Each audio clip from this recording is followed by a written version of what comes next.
Welcome to the deep dive. Today, we're really digging into something that might just change how you think about getting things done. We're exploring David Kadavy's book, Mind Management, Not Time Management.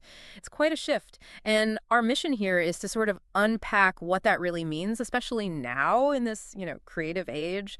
If you've ever felt, well, stuck or maybe unsatisfied, even though you're ticking all the boxes with planners and schedules, this deep dive should be pretty eye-opening. Absolutely. Kadavy's core message is pretty direct. Don't manage your time. Manage your mind. That's the heart of it. It's this fundamental shift we're going to explore.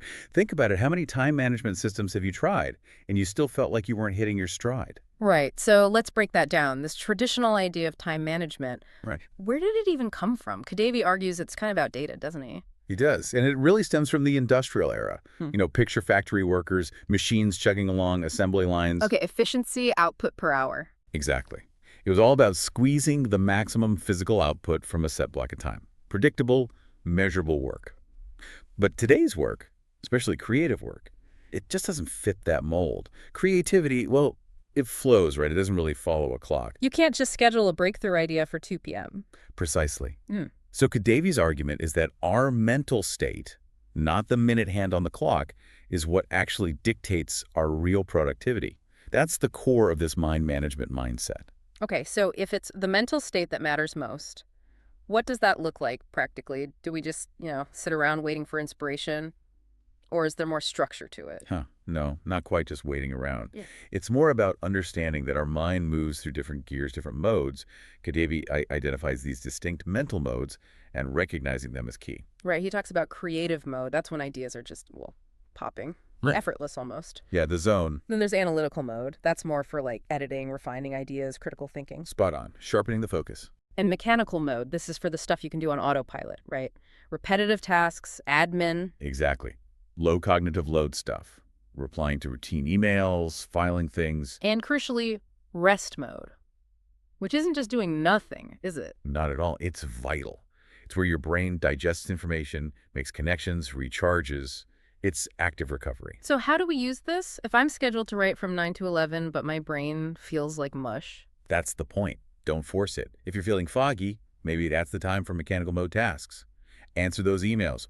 Organize your desk. Okay. And then when you feel that surge of creative energy later, maybe after lunch, that's when you dive into the writing.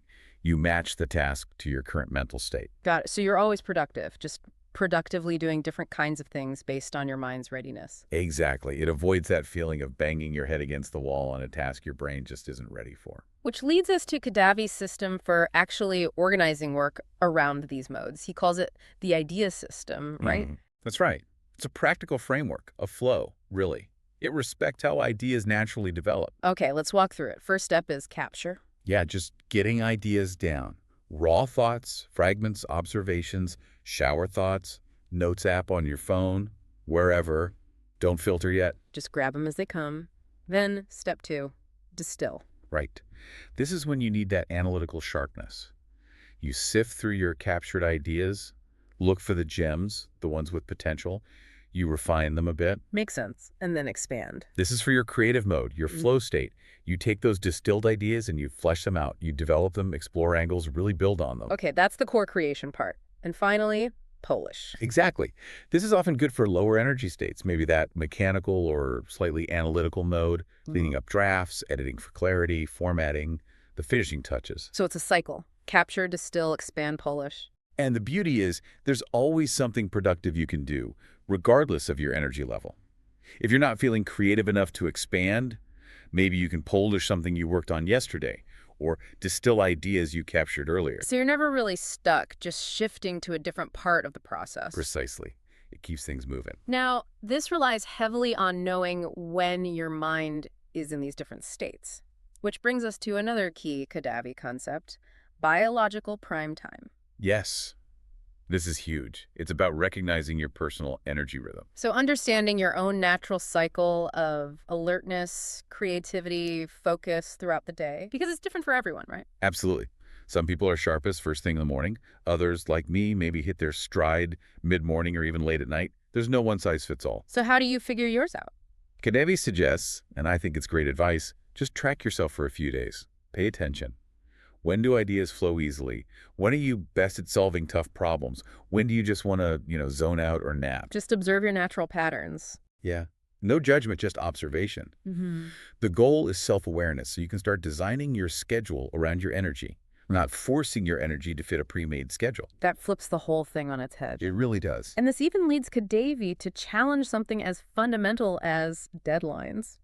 He suggests they often ignore the brain's needs. Right. He puts forward this idea, don't chase the deadline, chase the right moment for the task. Okay, but how do you avoid just putting things off forever? That sounds a bit dangerous. It sounds like it, but it's not really about procrastination. It's about efficiency born from alignment. It's learning when your brain is truly primed for a specific type of work. So the timing makes the work easier, faster. Potentially, dramatically so. Think about it. When you're in the zone, truly focused and in the right mental state for a task, something that might normally take you, say, 3 painful hours, Yeah. you might actually knock it out and knock it out well in just 30 minutes because you're not fighting your own brain. You're working with it. That's a pretty compelling benefit. Saving time and frustration. Exactly. It's about working smarter, leveraging those peak moments. We also tend to think of productivity as this, constant linear effort. Grind away every day, make steady progress. But Kadavy pushes back on that too, doesn't he? He really does. He emphasizes that creative work, especially, is cyclical. It ebbs and flows. So it's not a straight line. Not at all. Think of more like seasons. Sometimes you're in a period of intense creation, just pouring out work. Other times you might be in a phase of refueling, resting, researching, absorbing new information, letting things percolate. And that's okay. That downtime is actually productive. It's essential. Kadavy argues we need to embrace this rhythm. Sprint when you feel inspired, sure, but also step back and recharge when you're drained.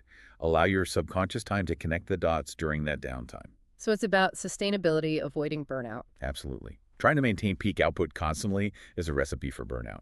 Embracing the cycles makes creativity sustainable long-term. Okay, so putting this all together, it sounds like the big takeaway is about building a deeply personal system, less about following external rules, more about self-discovery.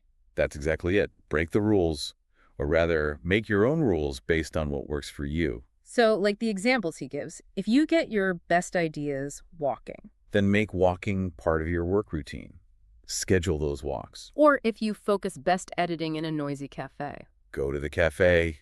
Don't feel you have to be chained to a silent desk if that doesn't work for you. And if mornings are your absolute peak time for deep creative work. Protect them fiercely. Make them non-negotiable.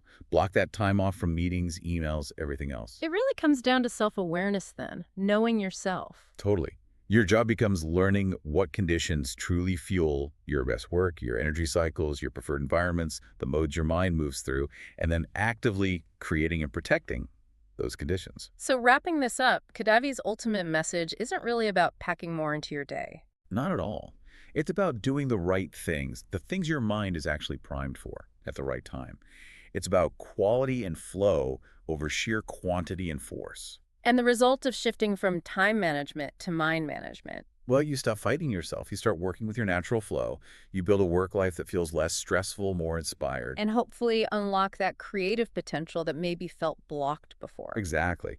Because true productivity, the kind that feels good and yields great results, isn't about conquering the clock. It's about understanding and managing your own mental energy, honoring your unique inner rhythm. So if you're listening and feeling that friction with traditional methods, maybe give mind management a genuine try. Experiment a little. Yeah, definitely. And maybe just ponder this thought. What if you stopped trying to control the clock and instead focused on understanding your mind? What might change then? Food for thought.